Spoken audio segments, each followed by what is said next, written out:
નમસ્કાર વિદ્યાર્થી મિત્રો, આપનું સ્વાગત છે આપણી ચેનલમાં. જો તમે પણ ટેટ 1-2ની તૈયારી કરી રહ્યા હો તો આ વિડીયો તમારા માટે છે. આજે આ વિડીયોની અંદર આરટીએ એક્ટ 2009 જોવાના છે.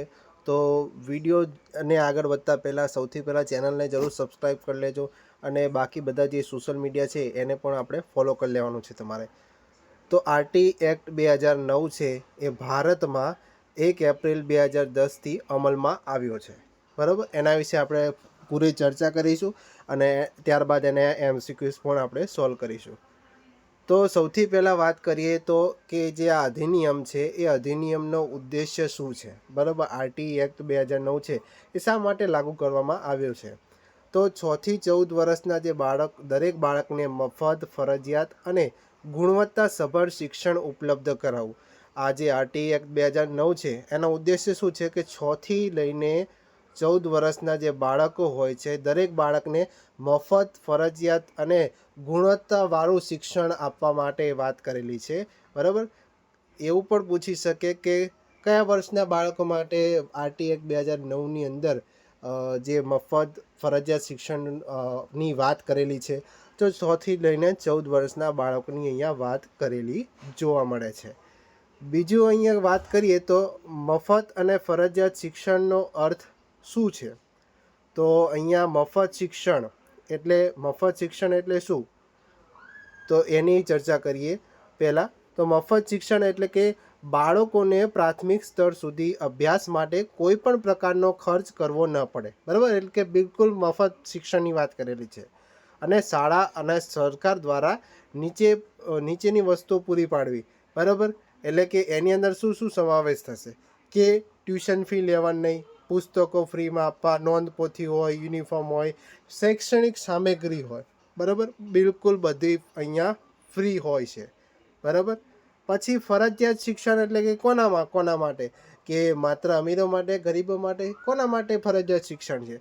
તો બાળકોનું જે પ્રવેશ, હાજરી અને અભ્યાસની પૂર્ણતા સુનિશ્ચિત કરવાનું કાર્ય રાજ્ય અને સ્થાનિક પ્રાધિકરણો પર ફરજિયાત હોય છે. બરાબર, બધા બાળકો માટે અહીંયા ફરજિયાત શિક્ષણની વાત કરવામાં આવેલી છે.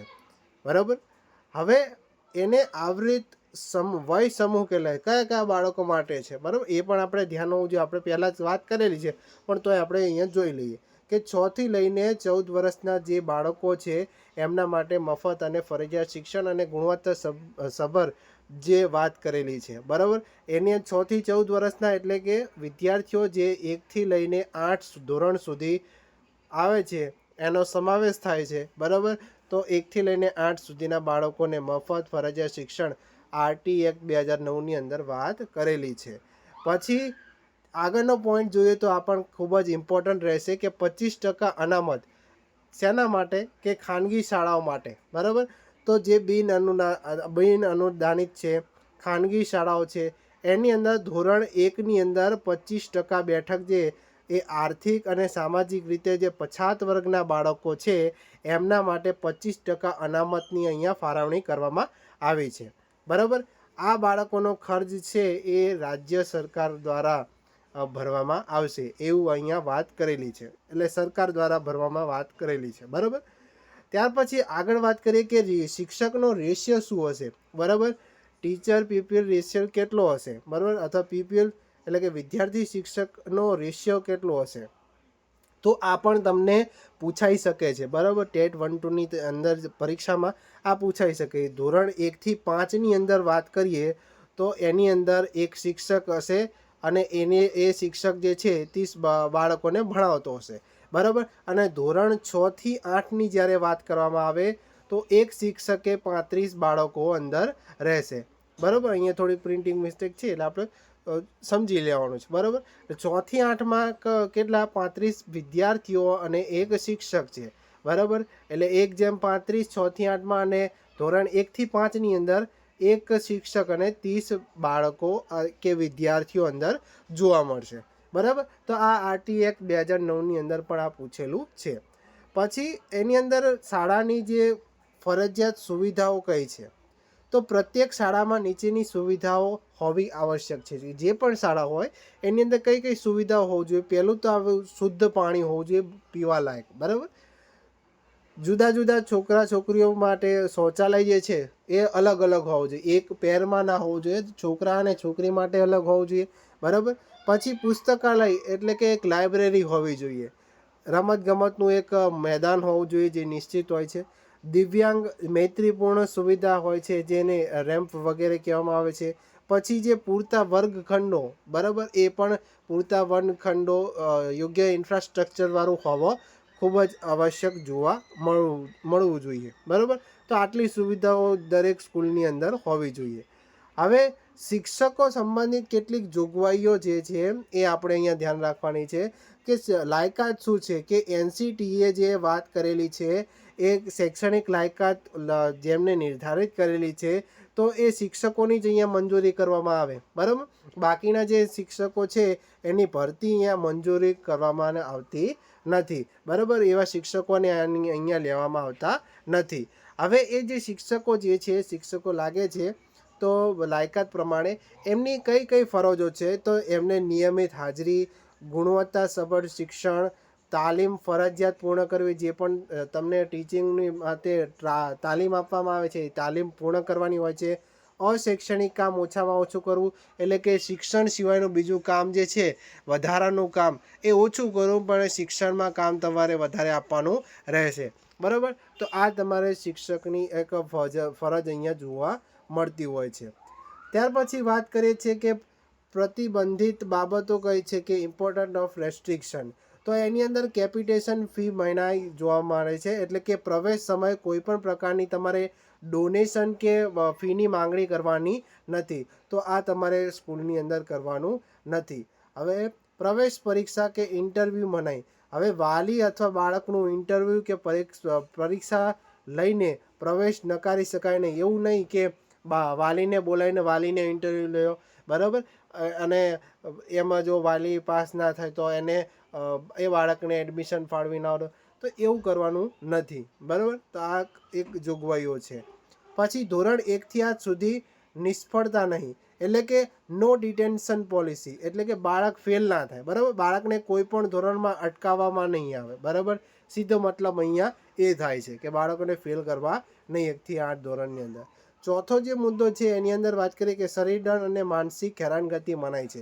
હવે બાળકને મારવાનું નહીં, એનું અપમાન નહીં કરવાનું, ભેદભાવ નહીં કરવાનો, દરેક બાળક તમારા માટે સમાન હોવું જોઈએ, બરાબર.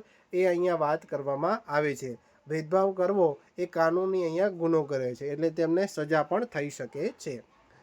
ત્યાર પછી આગળ વાત કરીએ તો શાળા વ્યવસ્થાપન સમિતિ, એટલે કે સ્કૂલ મેનેજમેન્ટ જે કમિટી છે એને આપણે શોર્ટ ફોર્મમાં SMC, બરાબર. MCQમાં SMC એવો શબ્દ આવે ત્યારે તમારે યાદ રાખવાનું સ્કૂલ મેનેજમેન્ટ કમિટી, એટલે કે શાળા વ્યવસ્થાપન સમિતિ, બરાબર. તો એની અંદર વાત કરીએ તો એ સમિતિની અંદર દરેક સરકારી અને અનુદાનિત, એટલે ગ્રાન્ટીનેડ જે શાળાઓ હોય છે SMC ફરજિયાત જોવા મળે છે, બરાબર, કમિટી.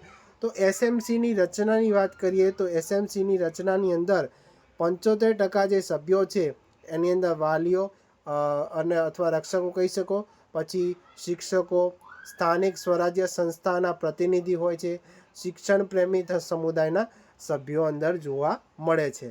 પછી આ જે SMC જે છે શિક્ષણ વ્યવસ્થાપન સમિતિ, એની મુખ્ય ફરજો કઈ હોય, તો શાળાનો જે વાર્ષિક વિકાસ કાર્યક્રમ છે, એટલે કે સ્કૂલ ડેવલપમેન્ટ પ્લાન જે છે SDP, સ્કૂલ ડેવલપમેન્ટ પ્લાન તૈયાર કરવો. પછી બાળકોની જે પ્રવેશ છે એની હાજરી, બરાબર, એ બધા ઉપર તમારે જે નજર રાખવી, વિદ્યાર્થીઓ કેટલું સારું ભણે છે બધા ઉપર એની નજર હોવી જોઈએ.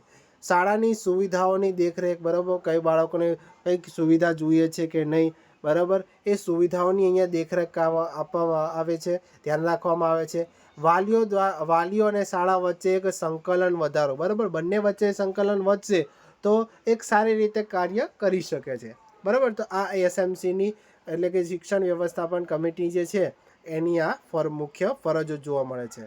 હવે ખાસ જરૂરિયાત ધરાવતા બાળકો જે છે, ચિલ્ડ્રન, CWSN શોર્ટમાં આપણે કહીએ છીએ, તો એમના માટે શું કરવું જોઈએ, તો સમાવેશી શિક્ષણ, એટલે કે ઇન્ક્લુઝિવ એજ્યુકેશન, એમને સમાવેશ કરીને શિક્ષણ આપવું જોઈએ દરેકને.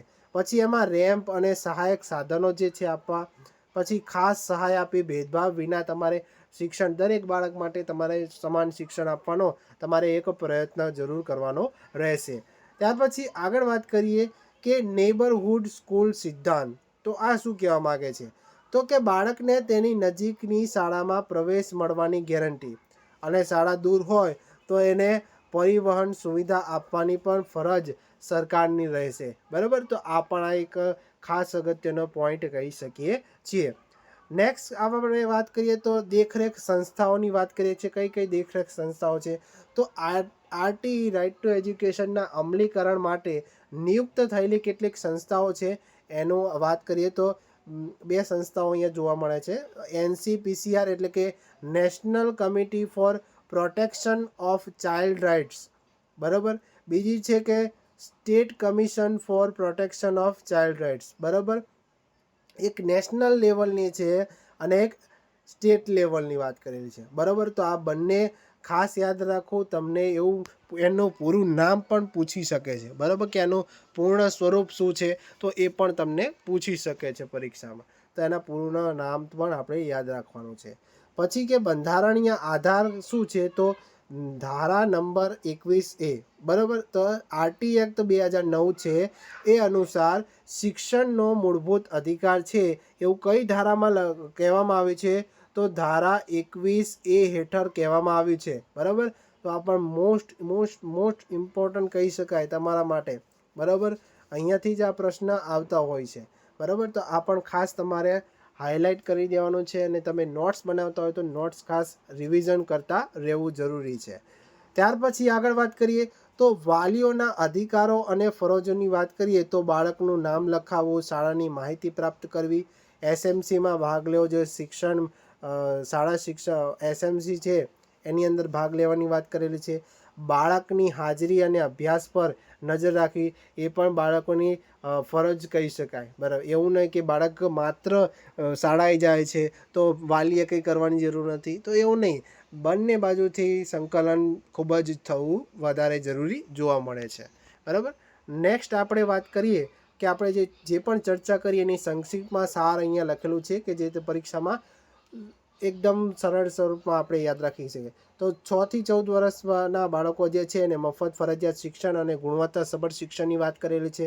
ખાનગી શાળાઓમાં 25% અનામતની વાત કરેલી છે. પ્રવેશ પરીક્ષા એટલે કે ડોનેશન, પ્રવેશ પરીક્ષા વખતે તમારે ડોનેશન આપવાની મનાઈ કરેલી છે. બરાબર, 1 થી 8માં તમારે નપાસ કરવાના નથી, એટલે કે ફેલ નથી કરવાના. બરાબર, વિદ્યાર્થી અને શિક્ષકનો જે રેશિયો જે છે એ અલગ અલગ જોવા મળે છે. 1 થી 5ની અંદર 30:1 છે, એટલે કે એક વિદ્યાર્થી 30 એક શિક્ષક અને 30 વિદ્યાર્થી છે. જ્યારે 6 થી 8ની અંદર વાત કરીએ તો 35 વિદ્યાર્થી અને એક શિક્ષક જોવા મળશે. પછી મૂળભૂત સુવિધાઓ ફરજિયાત બધા બાળકોને મળવી જોઈએ.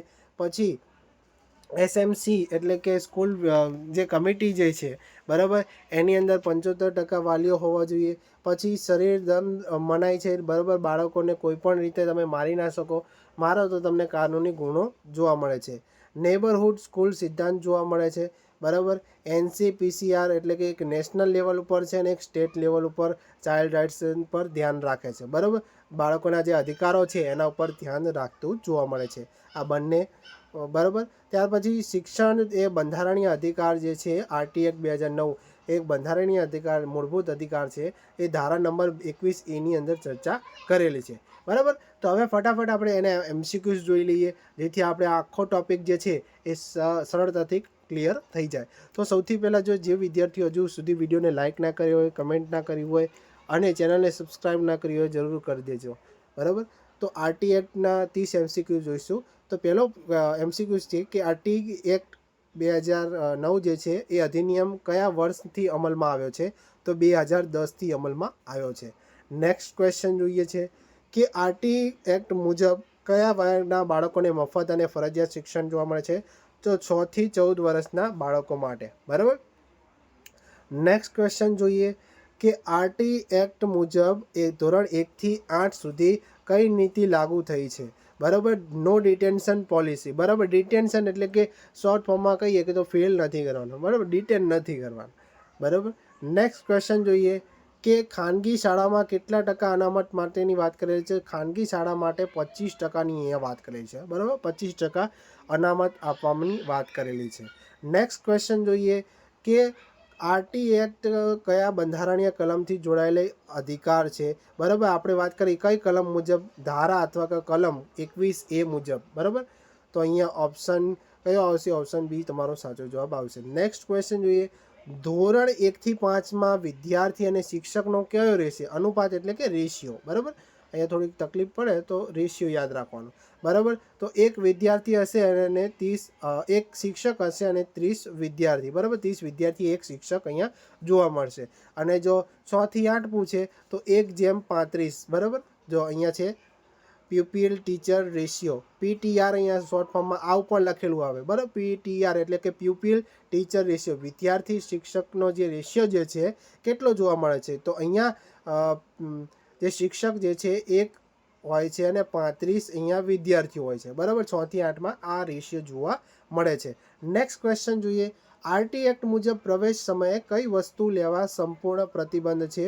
તો કેપિટેશન ફી અહીંયા લેવો ખૂબ જ ગુનો છે. બરાબર, જે પણ આપણે ડોનેશન કહીએ, ડોનેશન ફી જે છે એ લેવાની અહીંયા ખૂબ જ મનાઈ કરવામાં આવેલી છે પ્રવેશ સમયે. હવે આરટી એક્ટ જ હેઠળ કઈ પરીક્ષા લેવાની મનાઈ છે? કે પ્રવેશ પરીક્ષા લેવાની મનાઈ છે. બરાબર, આરટી એક્ટ 2009 મુજબ કઈ પરીક્ષા લેવાની મનાઈ છે? પ્રવેશ પરીક્ષા લેવાની મનાઈ છે. હવે એસએમસીમાં વાલીઓને પ્રતિશત કેટલો હોવો જોઈએ? તો 75% એની અંદર વાલીઓ હોવા જોઈએ. બરાબર, આ કમિટીની અંદર. નેક્સ્ટ ક્વેશ્ચન જોઈએ છે કે શાળાની દેખરેખ માટે રાષ્ટ્રીય સ્તરની સંસ્થા કઈ છે? તો એનસીપીસીઆર. બરાબર, નેશનલની વાત કરેલી છે. બરાબર, રાષ્ટ્રીય સ્તરની કઈ છે? આ એનસીપીસીઆર. બરાબર, સ્ટેટની કે બરાબર રાજ્યની કે તો એસસીપીસીઆર જોવા મળશે. બરાબર, એ પ્રમાણે. નેક્સ્ટ ક્વેશ્ચન જોઈએ. રાજ્ય સ્તરની દેખરેખ માટેની સંસ્થા કઈ છે? બરાબર, રાજ્ય સ્તરની કઈ છે? એસસીપીસીઆર. બરાબર, એસસીપીસીઆર આ રાજ્યની વાત કરેલી છે. બરાબર, એટલે કે સ્ટેટ. બરાબર, નેશનલની વાત કરી એનસીપીસીઆર. તો આ બંને વચ્ચેનો ખાસ યાદ રાખી લેજો.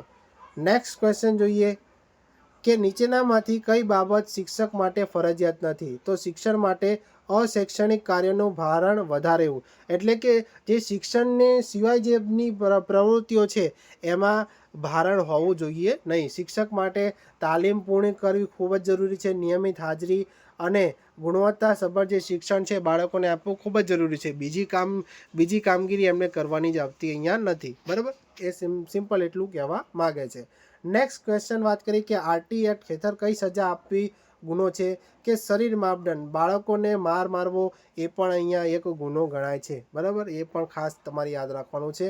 નેક્સ્ટ ક્વેશ્ચન વાત કરીએ. આરટી એક્ટ હેઠળ કઈ સુવિધા ફરજિયાત આપવામાં આવે છે? રમતા મેદાન. બરાબર, રમતનું મેદાન જે છે એ ફરજિયાત તમારે આપવાનું રહેશે.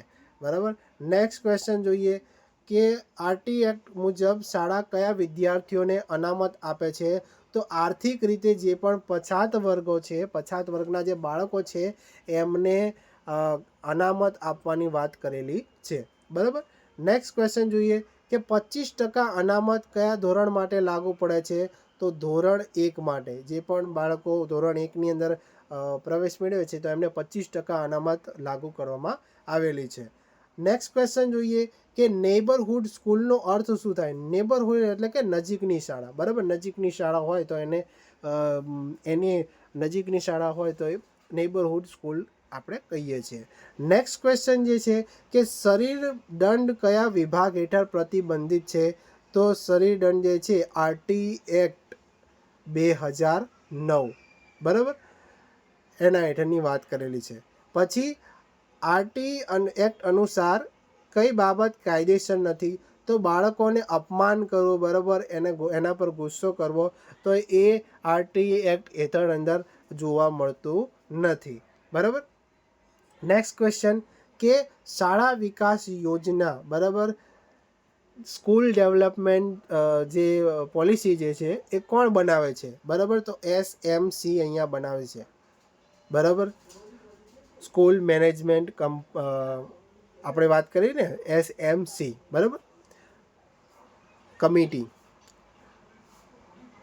25% અનામતનો ખર્ચ કોણ પૂરો પાડે છે? 25% જે અનામતનો ખર્ચ જે છે રાજ્ય સરકાર અથવા કેન્દ્ર સરકાર જે છે એનો ખર્ચ પૂરું પાડતું જોવા મળે છે. નેક્સ્ટ ક્વેશ્ચન જોઈએ કે કયા ધોરણ સુધીના બાળકો માટે આરટી એક્ટ લાગુ પડે છે? તો 1 થી 8 વર્ષના બાળકો માટે બરાબર આરટી એક્ટ લાગુ પડે છે. નેક્સ્ટ ક્વેશ્ચન જોઈએ કે આરટી એક્ટ મુજબ શાળામાં કઈ સુવિધા ફરજિયાત છે? તો લાઇબ્રેરી ત્યાં અંદર હોવી જોઈએ. બરાબર, પુસ્તકાલય ખાસ અંદર હોવું જોઈએ, ફરજિયાત સુવિધા આપવાની રહેશે. ત્યાર પછી કયા બાળકોને CWSN કહે છે? એટલે કે ખાસ જરૂરિયાતવાળા જે બાળકો છે એમને CWSN તરીકે ઓળખવામાં આવે છે. પછી નેક્સ્ટ ક્વેશ્ચન જોઈએ કે આરટી એક્ટ કયા પ્રકારના શિક્ષણ ઉપર ભાર મૂકે છે? તો સમાવેશી શિક્ષણ ઉપર ભાર મૂકે છે. એને ઇંગ્લિશમાં આપણે ઇન્ક્લુઝિવ એજ્યુકેશન તરીકે ઓળખીએ છીએ. ઇન્ક્લુઝિવ એટલે કે એમનો સમાવેશ કરીને તમારે શિક્ષણ આપવાનું છે દરેક બાળકને. બરાબર. નેક્સ્ટ ક્વેશ્ચન જોઈએ કે નીચેનામાંથી કઈ વસ્તુ આરટી એક્ટ સાથે સંબંધિત નથી? તો ઊંચું શિક્ષણ એ આરટી એક્ટ હેઠળ સંબંધિત જોવા મળતું નથી. બાકી 25% અનામત, મફત ફરજિયાત શિક્ષણ અને નો ડિટેન્શન પોલિસી અંદર જોવા મળે છે. નેક્સ્ટ ક્વેશ્ચન જોઈએ કે આરટી એક્ટ અનુસાર ભેદભાવ કયા આધારે મનાય છે? બરાબર, બધા બરાબર, જાતિ, ધર્મ, રંગ, ભાષા, આર્થિક સ્થિતિ બધા આરે તમારે કોઈ પણ જાતનો ભેદભાવ કરવો નહીં કે આ વ્યક્તિ આ કાળો છે, આ ધોળો છે, બરાબર, આ ધર્મનો છે, પેલો ધર્મનો છે, તો કોઈ પણ ભેદભાવ કરવાનો નથી તમારે. બરાબર, તો એ પણ ખાસ આપણે યાદ રાખવાનું રહેશે. નેક્સ્ટ ક્વેશ્ચન છે ધોરણ 1 થી 8માં કઈ મૂલ્યાંકન પદ્ધતિ અપનાવવામાં આવે છે? તો કન્ટિન્યુઅસ કોમ્પ્રિહેન્સિવ ઇવેલ્યુએશન. બરાબર, અહીંયા જે વાત કરેલી છે કન્ટિન્યુઅસ કોમ્પ્રિહેન્સિવ ઇવેલ્યુએશન એટલે કે એવું નહીં કે આપણે વર્ષના અંતે આપણે કરવાનું છે મૂલ્યાંકન, પરંતુ અઠવાડિયે તમારે મૂલ્યાંકન કરવાનું છે કે સતત બાળક ઉપર તમારે મૂલ્યાંકન કરતા રહેવાનું છે. એક પ્રકારે એમ કહીએ તો 360 ડિગ્રી તમારે બાળકોનું મૂલ્યાંકન કરવાનું છે. બરાબર. નેક્સ્ટ આપણે વાત કરીએ લાસ્ટ ક્વેશ્ચન છે આરટી એક્ટ જે કયા વર્ગના બાળકોને ગેરંટી આપે છે? તો દરેક બાળકો માટે આપણે આ શિક્ષણ જે છે આપવામાં આવે છે. હવે જો તમને આ વિડીયો ગમ્યો હોય તો વિડીયોને લાઇક કરો, શેર કરો તમારા મિત્રો સાથે, અને હજુ સુધી આપણી ચેનલને સબસ્ક્રાઈબ ના કરી હોય તો સબસ્ક્રાઈબ કરી લેજો. ઇન્સ્ટાગ્રામ, ફેસબુકના પેજને પણ ફોલો કરી લેજો. એના પર આપણે અલગ અલગ જે વિડીયોઝ આપણે અપલોડ કરતા હોઈએ છીએ જે તમને લાભ થઈ શકે છે. અથવા જે યુટ્યુબ માત્ર વાપરતા હોય તો યુટ્યુબમાં પણ આપણે બીજા વિડીયો મૂકેલા છે, એ પ્લેલિસ્ટ આખી તમે રિવિઝન કરી લેજો. ના જોયું હોય તો રિવિઝન કરી લેજો. રિવિઝન કરીને ફરીથી 2-3 વાર રિવિઝન ખાસ જરૂરી કરી લેજો. અને વિડીયોને કમેન્ટ કરીને બતાવો કે તમને આ વિડીયો કેવો લાગ્યો. બરાબર, તો અને જે PDF છે એ ટેલિગ્રામ ચેનલ ઉપર તમને મળી જશે. તમને એ ત્યાં જઈને તમે આ PDF ડાઉનલોડ કરી શકો છો. તો ફરી મળીશું આવા જ નવા વિડીયો સાથે. જય હિન્દ, જય ભારત.